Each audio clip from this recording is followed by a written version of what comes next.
ministre. La parole est à Monsieur Jean Lassalle. Monsieur le Président, mes chers collègues, ma question s'adresse à Monsieur le Premier ministre.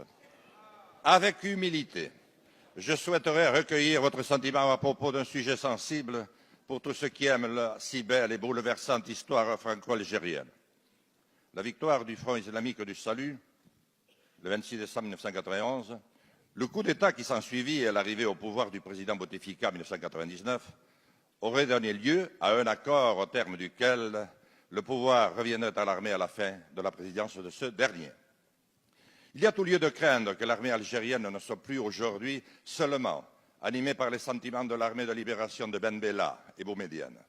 De nombreux observateurs prétendent même qu'elle serait profondément infiltrée par des courants islamistes, d'inspiration notamment salafiste. La situation politico-économique de l'Algérie est dans une passe difficile. Nombreux sont les ressortissants qui, par milliers, rejoignent déjà l'Espagne, l'Italie et la France, chez qui une partie des accords déviants s'applique encore. Si, par malheur, l'Algérie, notre sœur, devait tomber entre des mains indélicates, ne pensez-vous pas que les conséquences pourraient être terribles pour elle, ses voisins et la France?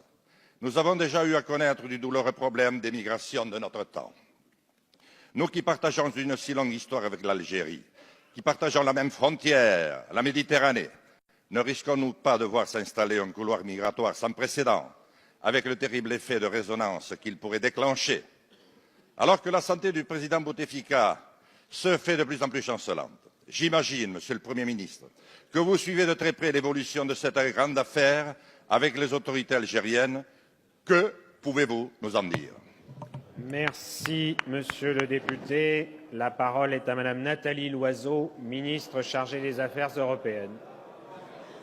Monsieur le Président, Mesdames et Messieurs les députés, Monsieur le député Lassalle, le 6 décembre dernier, le Président de la République s'est rendu en visite en Algérie, une visite qualifiée par les autorités algériennes de visite d'amitié et de travail.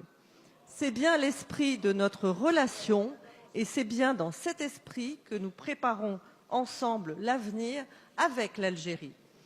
Juste après cette visite, le Premier ministre français a accueilli son homologue algérien pour la réunion du groupe intergouvernemental de haut niveau.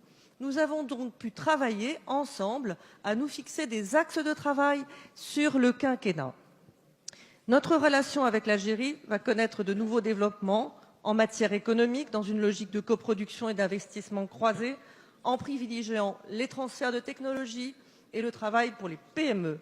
Elle doit connaître aussi de nouveaux développements en matière de formation, avec un objectif, favoriser l'employabilité des jeunes Algériens, dont l'avenir, le Président l'a dit, est en Algérie. Elle doit connaître de nouveaux développements en matière de mobilité, avec pour objectif de lutter contre la mobilité illégale, tout en facilitant la mobilité légale, particulièrement pour les forces vives, intellectuels, entrepreneurs, étudiants.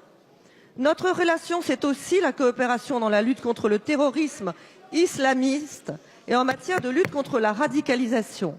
L'Algérie a payé un lourd tribut dans les années 90 en affrontant le terrorisme et la radicalisation. Notre combat est bien un combat commun. Il nous revient, pour préparer l'avenir, d'affronter le passé. Nos deux pays sont liés par l'histoire, par la géographie, par des liens humains exceptionnels.